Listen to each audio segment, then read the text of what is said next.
le climat est tel qu'avec la compréhension mutuelle, nous pouvons développer des accords qui reflétant la culture de chacun, dans le respect de la culture, dans le respect de l'intérêt à la fois politique et voilà, anthropologique de chaque nation. Et donc, pour moi, c'est un livre qui devrait permettre d'avoir une autre vision de la Chine. Et la Chine aujourd'hui, c'est aussi une force qui permet d'agir dans le domaine de la résolution de conflits. Vous voyez, par exemple, entre l'Iran et l'Arabie Saoudite, la Chine a réussi à faire quelque chose que personne ne pensait pouvoir être possible.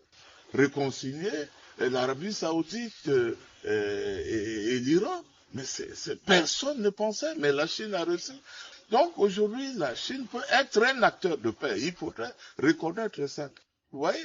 Et donc, l'Afrique, ce continent qui a été marqué par de multiples implosions d'instabilité politique, comme nous, avec la montée en puissance de l'empire social et politique et des terroristes et autres, mais la Chine peut aussi nous aider à gagner notre première bataille de sécurité qui devrait nous permettre, comme chaque nation, de créer l'environnement propice au développement, c'est-à-dire la paix, la sécurité, qui permet le développement. Donc la Chine peut nous accompagner. Peut nous accompagner. Personne ne peut dire voilà le contraire, que l'objectif que nous voulons, c'est l'éducation, la santé, le développement des infrastructures, à la fois économiques, infrastructures et la sécurité. C'est ce que nous voulons et la Chine a tous les moyens de nous apporter. La guerre froide est finie. La Chine aujourd'hui milite pour un monde multipolaire.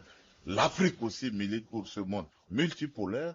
Donc, nous avons une relation que nous voulons voir encore plus agissante, que les choses puissent être approfondies et que la compréhension puisse émerger et pour que nous puissions aussi étudier la Chine de la bonne manière et pour que nous puissions recevoir, comment on appelle ça, selon nos aspirations et que nous ayons un programme de développement adapté à notre réalité locale parce que la Chine n'a pas attendu l'Occident et autres pour l'aider. La Chine a pu compter sur sa propre révolution économique.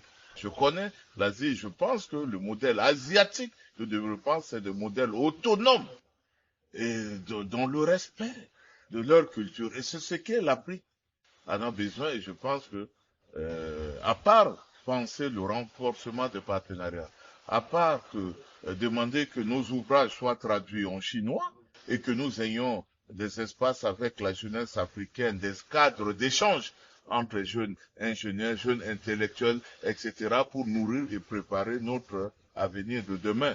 Je ne vois pas qu'est-ce que je pourrais remettre en cause dans notre système de relations entre la Chine. Donc, la question pour moi, il n'y a rien à écrire, mais il y a des points à consolider, à renforcer et à rééquilibrer.